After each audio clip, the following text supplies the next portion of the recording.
Galera, para quem não acreditou, para quem estava duvidando, entramos num momento histórico da política e de todo esse caos do Brasil.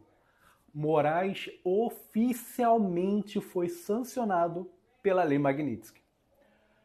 E pelo texto, pelo texto oficial da sanção, provavelmente não só foi ele e o escritório da mulher dele nos Estados Unidos. Porque fala lá de empresas ou qualquer instituição financeira, qualquer empreendimento ou empresa ligada a ele ou a terceiros que representem ele seriam sancionados. Para quem não acreditou, para quem achou que podia fazer tudo, não pode fazer tudo. Se você transforma a lei em política, vai haver consequências. E por que ninguém no mundo está levantando um dedo, um A, para falar contra o que o Trump está fazendo e contra a lei Magnitsky, em cima do Alexandre de Moraes? Simples. Porque é nítido e óbvio para qualquer pessoa que olhe isso com o mínimo afastamento, com a mínima isenção, de que o Moraes e o STF estão completamente errados. Um dos principais motivos pelo qual que foi usado para embasar a Magnitsky dele, no Moraes, foi o caso do Felipe Martins. Aquilo é um absurdo. Eles mantiveram 6 meses um cara preso usando uma informação falsa e que eles sabiam que era falsa. Também é citado o caso do Eustáquio, que ficou 1 ano preso. 1 ano preso. Sem ter sido condenado. E depois, quando fugiu para a Espanha, isso não está na Magnitsky, mas provavelmente foi uma das coisas que eles usaram também para embasar, que quando o Eustáquio fugiu para a Espanha e o Moraes pediu a extradição do Eustáquio e mandou o caso para a Espanha, a justiça espanhola virou e falou: não, isso daqui é só caso de liberdade de expressão. Ele está perseguindo o cara pelas ideias dele, por ser uma oposição política. E isso ficou explícito do mundo todo. Por isso não vai ter ninguém, não vai ter nenhum governo que vai levantar uma palavra contra o que está sendo feito contra o Moraes. E poderia ter sido pior, porque o Trump, pelo que foi divulgado, ele queria colocar a lei Magnitsky no Moraes, no Gilmar Mendes e no Barroso. O Eduardo Bolsonaro que virou e falou: não, bota primeiro só no Moraes e vamos ver se os outros voltam para a realidade, voltam a conversar, saem desse extremismo e fazem o que é certo. E pelo visto o Trump acatou isso. O Trump aceitou essa ideia. Porque só foi colocado até o momento um Moraes na Magnitsky. Entendo, o Eduardo Bolsonaro usou puro Sun Tzu. Se o seu inimigo está acuado e ele não tem mais para onde fugir, ele vai lutar até a morte. Se ele sancionar todo o STF, aí mesmo que eles vão aloprar e vão querer atacar o Brasil na Venezuela. Já não vão ter mais o que fazer. Então eu achei muito acertada essa ideia do Eduardo. Mesmo que nós saibamos que todos eles, talvez o Gilmar Mendes, talvez até mais do que o próprio Moraes, mereciam ser sancionados. Mas é uma estratégia, é um jogo, é uma maratona, não é uma corrida de 100 metros. E querer meter o pé pelas mãos, querer dar um passo maior do que a perna, pode ser mais perigoso do que vantajoso. O Trump assinou as sanções com o Brasil de 50%, mas ele pegou leve. Foram excluídos mais de 600 e poucos produtos dessa lista. A pressão do Lula funcionou? Não. Ele fez isso porque ele direcionou o maior impacto para o Moraes. Se o Moraes agora toma uma Magnitsky, ele pode pegar mais leve com o Brasil, porque ele já deu o recado dele. E já deu o recado de que pode botar os 50% em tudo. Também teve, lógico, o caso que os importadores americanos pediram para ele, falaram: pô, isso daí vai aumentar o nosso preço, etc. e tal. Ele também tem que pensar no mercado interno. Mas ele já deu o recado dele. E tirar esses 600 e poucos produtos foi uma sobrevida que ele deu para o Brasil e uma chance de... E aí, como vocês vão se comportar? O Moraes já foi. Alguém vai querer ser o próximo? Ou vou ter que sancionar o país inteiro para vocês aprenderem a voltar a ser uma democracia?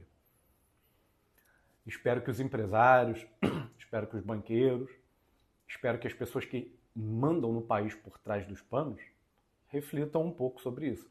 Porque senão eles vão acabar destruindo o país inteiro só para poder atender essa sanha que todos eles têm de não pode ter o Bolsonaro. Não pode ter o Bolsonaro porque o Bolsonaro não tem nenhuma capivara para ser chantageado, né? Como o Lula tem, como o Alckmin tem, como o Aécio tinha.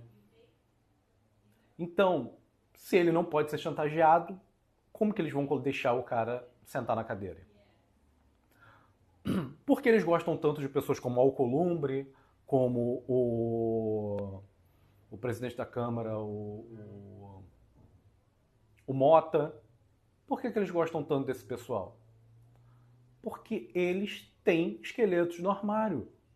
E é fácil você virar e falar, olha só, cara, ou você faz o que eu quero, ou eu mando a PF atrás de você. E motivos tem para você ser preso, ou para o seu pai ser preso, ou para um amigo seu ser preso. O Bolsonaro não tinha isso. Estão há 6 anos tentando provar qualquer coisa contra o Bolsonaro e a única coisa que conseguiram foi esse golpe feito por velhinhas, mulheres, crianças, pipoqueiro, como disse o Bolsonaro, ice cream e popcorn sellers. Foi tudo que eles conseguiram. Porque teve o caso das casas, dos 51 imóveis que caiu, perturbação de baleia, as joias, nada colou. Esse também não colou. A população está vendo que é um absurdo. A maioria das pessoas concordam que não tinha como dar um golpe ali. E que o Bolsonaro nem estava envolvido com aquilo. Mas eles estão insistindo nisso porque é a única chance que eles têm de tirar o principal opositor político do jogo político. Porque para eles não basta impedir o Bolsonaro de se eleger. Eles querem calar o Bolsonaro de qualquer jeito. Eles não podem deixar o Bolsonaro passar a influência política dele para alguém ou influenciar a política de qualquer maneira que seja. Porque é intolerável uma pessoa que não pode ser chantageada participar do jogo político. Para eles não existe isso.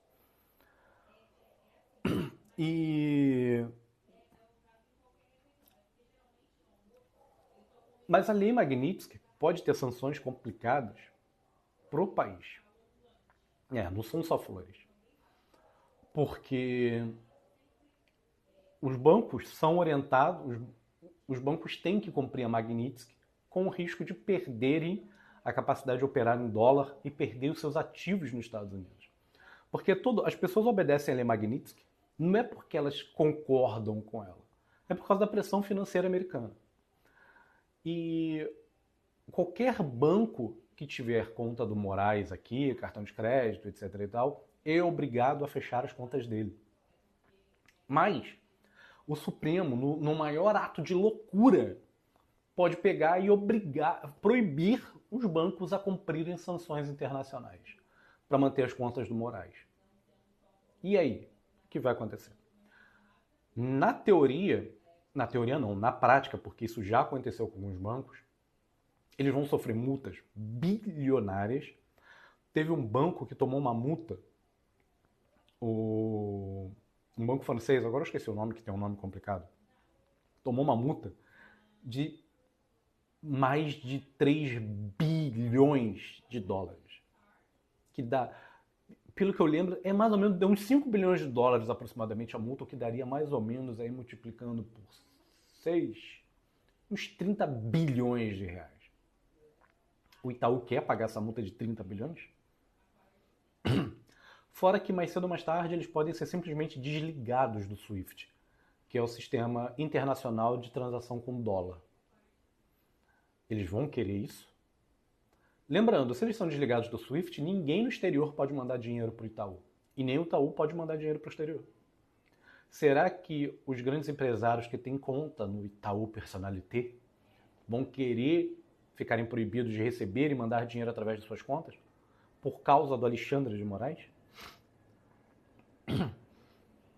E os exportadores que recebem por esses bancos? Como que eles vão fazer? Olha o caos em que isso pode jogar o Brasil por causa do projeto autoritário e do ego de 9 pessoas, de 8 pessoas. Espero que essa galera volte para a realidade, entenda o que está acontecendo e aproveitem a chance que o Trump, depois de ter ouvido o Eduardo Bolsonaro, deu para esse pessoal, de recuar, baixar a bola e voltar para a normalidade. Aceitem que a oposição é real. O Bolsonaro não é simplesmente uma pedra efêmera no caminho. Não. Ele representa metade da população, basicamente. Não propriamente só por ele. Tem muita gente que segue o Bolsonaro, que apoia o Bolsonaro, por ele ser, atualmente, a maior figura antissistema. Porque as pessoas estão de saco cheio do sistema que está aí, podre, carcomido, há décadas, há séculos. É só lembrar que a família do Flávio Dino está no poder desde a época do Império. Então, as pessoas que são contra o sistema, se vocês batem em alguém, vocês credenciam essa pessoa como uma pessoa antissistema. E tem muita gente que vota no Bolsonaro não por ele ser o Bolsonaro, mas sim por ele ser antissistema. E foi o que aconteceu com o Trump, com o Milley, está acontecendo na Europa. As pessoas não querem mais o sistema que está. Elas querem alguém que, de uma maneira nem que seja mínima, enfrente e diminua o sistema. Diminua o poder do governo, do Estado, sobre as pessoas. Essa elite de Brasília, essa elite que controla o Brasil, não quer isso. E eles estão absurdamente insatisfeitos e irritados, porque a população não quer mais ser mantida na coleira deles. Mas tem que dizer para essa galera, perdeu, mano. Aceita. Um abraço e até o próximo vídeo. Deixa seu like, se inscreve no canal, segue o perfil e compartilha com todo mundo que você acha que deve ver esse vídeo, beleza? Vamos espalhar o máximo de informação pela internet. Eles não podem calar todos nós. Um abraço.